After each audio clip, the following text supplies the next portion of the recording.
तो गाइस मैं हूं अंकित और आप दिख रहे हैं रेसलिंग फैंस नेटवर्क। तो भाई कल मैं आपको एक न्यूज़ बता रहा था कि जो डब्ल्यूडब्ल्यू है ना वो सऊदी अरेबिया से मंडे नाइट रॉ होस्ट करने का सोच रही है। एक्चुअली जो सऊदी अरेबिया में क्राउन जूल इवेंट होने वाला आने वाला, तो उसके बाद का जो एपिसोड होगा मंडे नाइट रॉ का, डब्ल्यूडब्ल्यू उस वाले एपिसोड को, उस रॉ को पहले ही टेप करना चाहती है सऊदी के अंदर ही, ताकि इनको ट्रैवल इशूज़ ना हो। तो अभी ये रूमर्स थे भाई, मतलब ऑलमोस्ट सही अपडेट थी, लेकिन फिर भी भाई एक ऑफिशियल कंफर्मेशन कुछ हमारे सामने नहीं थी, लेकिन अभी ऑफिशियल कंफर्मेशन हमारे सामने है। आप देख सकते होगे, chairman of Saudi Arabia's General Entertainment Authority Turki Al Sheikh has announced that WWE will be taping an episode of Monday Night Raw the night after Crown Jewel 2024 in Riyadh, Saudi Arabia।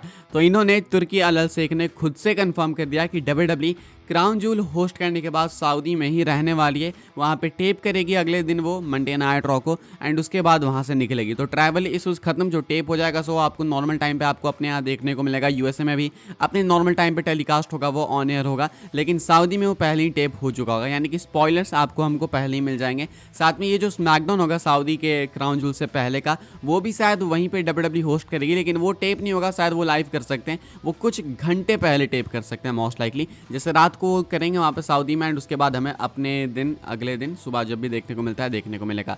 फिलहाल Monday night raw पे focus करेंगे। SmackDown की update है, मैं आपको बताता हूँ आगे।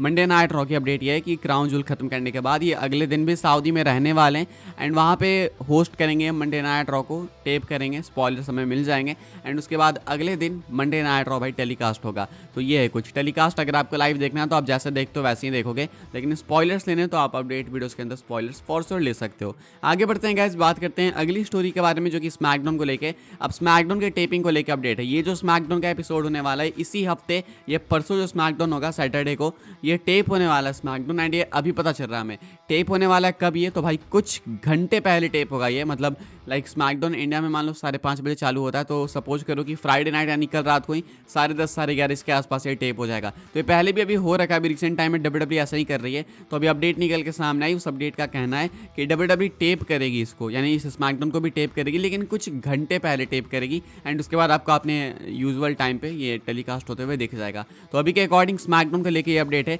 इसके भी स्पॉयलर्स हमें मिल जाएंगे, लेकिन यहाँ पे चलो ज़्यादा फर्क पड़ता नहीं, बिकॉज ये रात को टेप करते हैं, एंड अगर टेपिंग भाई लेट नाइट चल जाती है तो देन अपडेट वीडियोस के अंदर इस चीज़ को हम लोग कवर नहीं कर पाते। तो इसलिए अब आपको स्पॉयलर से कोई खास लेना देना है नहीं रात की इवेंट्स में, लेकिन हाँ अगर टेपिंग दिन में करते हैं तो देन फॉर श्योर आपको मिल जाएगा स्पॉइलर वगैरह। लेकिन स्मैकडाउन के साथ ये चक्कर नहीं होगा, may be Monday night raw के साथ जरूर से हो सकता है। फिलहाल ये कुछ अपडेट है भाई स्मैकडाउन को लेके, एंड मंडे नाइट रॉ को लेके मैं आपको अपडेट बता ही चुका हूँ। आगे बढ़ते हैं गाइस, बात करते हैं अगली स्टोरी के बारे में, जो कि शेन मैकमैन को लेके। क्या AEW ने भाई एक स्टोरी लाइन स्टार्ट कर दी है शेन मैकमैन को लाने के लिए? क्या शेन मैकमैन AEW को कंट्रोल करने वाले हैं? ऐसी कोई स्टोरी आने वाली है। आज जॉन मॉक्सली वापस आए AEW के अंदर, कहीं थे मुझे नहीं पता कहाँ थे, लेकिन जॉन मॉक्सली इज बैक ऐसा लोग कह रहे हैं, तो मैं भी कह रहा हूँ। तो जॉन मॉक्सली वापस आए, उनके सामने टोनी स्चिवोनी थे, वो टोनी स्चिवोनी को कहते हैं कि अब ये तुम्हारी कंपनी नहीं है वैसे, लेकिन ये टोनी स्चिवोनी की कंपनी थी कब, मुझे ये कोई बता दे। तो टोनी खान की कंपनी थी ना, तो पता नहीं मॉक्सली को क्या हो गया। टोनी स्चिवोनी को कहते हैं कि अब ये तुम्हारी कंपनी नहीं है। अब उसके बाद इस चीज़ को कहने के बाद इन्होंने इंटरनेट पे एक सेंसेशन सी छेड़ दी है। अब लोग कह रहे हैं कि ऐसा मॉक्सली ने क्यों कहा। इसके बाद इनका एक बैक स्टेज सेगमेंट भी होता है, पता नहीं किसके साथ, लेकिन लोग कह रहे हैं कि शायद एक फैक्शन बन रही है जॉन मॉक्सली और कुछ ऐसे लोगों की, जो कि शायद शेन मैकमैन के अंडर काम करेंगे, एंड शेन मैकमैन AEW को कंट्रोल में रखेंगे, AEW को लीड करेंगे। शायद ये स्टोरी लाइन इंट्रोड्यूस कर रहे हैं AEW वाले।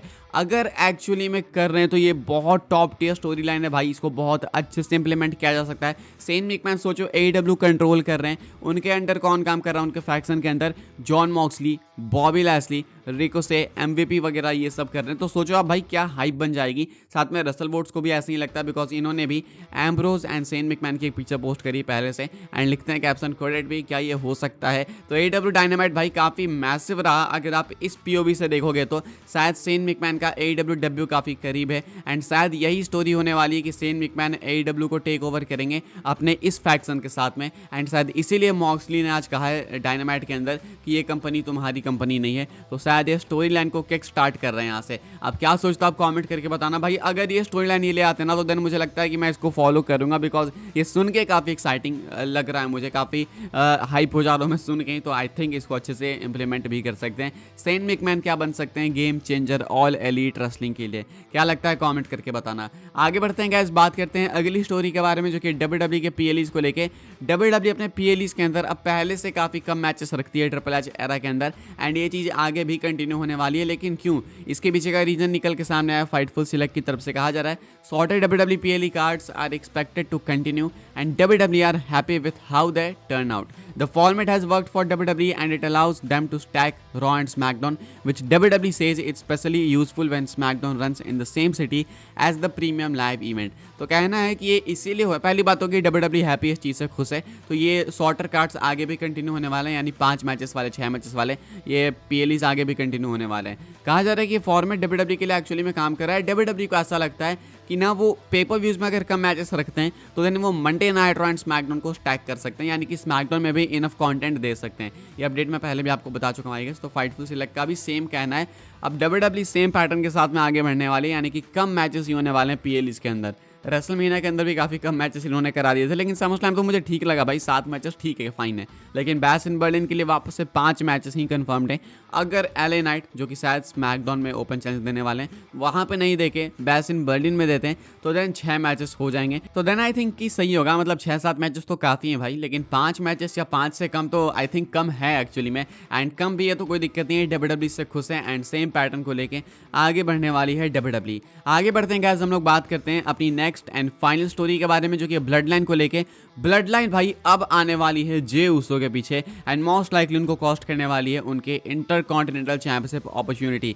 आगे बढ़ने से पहले आपने चैनल को सब्सक्राइब नहीं करा है गाइस तो प्लीज़ सब्सक्राइब करें। 78,000 के काफ़ी क्लोज है हम लोग, काफ़ी ज़्यादा करीब पहुंच चुके हैं, तो अभी का भी सब्सक्राइब करें। यहाँ पे आपको मिलती है WWE की न्यूज़ अपडेट सबसे पहले, तो अगर आपको न्यूज़ अपडेट सबसे पहले पानी है तो सब्सक्राइब करके बेल नोटिफिकेशन को ऑल पे सेट कर देना। एंड आते हैं वापस से अपने टॉपिक के ऊपर। तो सोलो सिकोवा ने टीज करा है कि वो शायद जे उसो के पीछे आने वाले हैं अपनी न्यू ब्लड लाइन को लेके, एंड जे उसो को मे भी वो कॉस्ट कर सकते हैं। ये इन्होंने ऐसा नहीं टीज करा कि वो कॉस्ट कर सकते हैं, ये लोग जो है अंदाजा लगा रहे हैं। सोलो सिकोवा ने क्या टीज करा मैं आपको बता दूं, तो भाई वीडियो क्लिप शेयर करते हैं सोलो सिकोवा ब्लड लाइन के डिस्ट्रक्शन की। 2 क्लिप शेयर करते हैं एक्चुअली।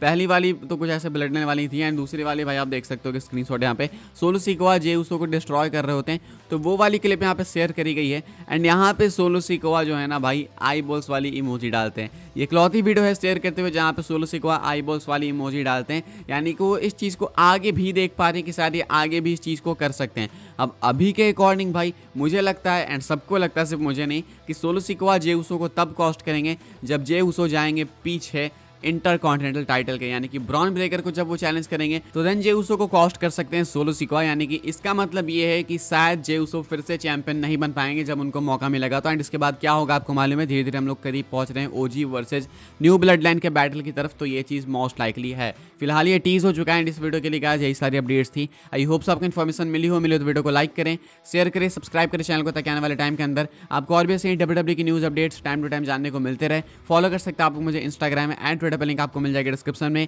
ज्वाइन कर सकते हैं व्हाट्सएप चैनल को, उसके भी लिंक है डिस्क्रिप्शन में। मिलते हैं अपनी नेक्स्ट ऑफर काफ़ी इंटरेस्टिंग वीडियो में।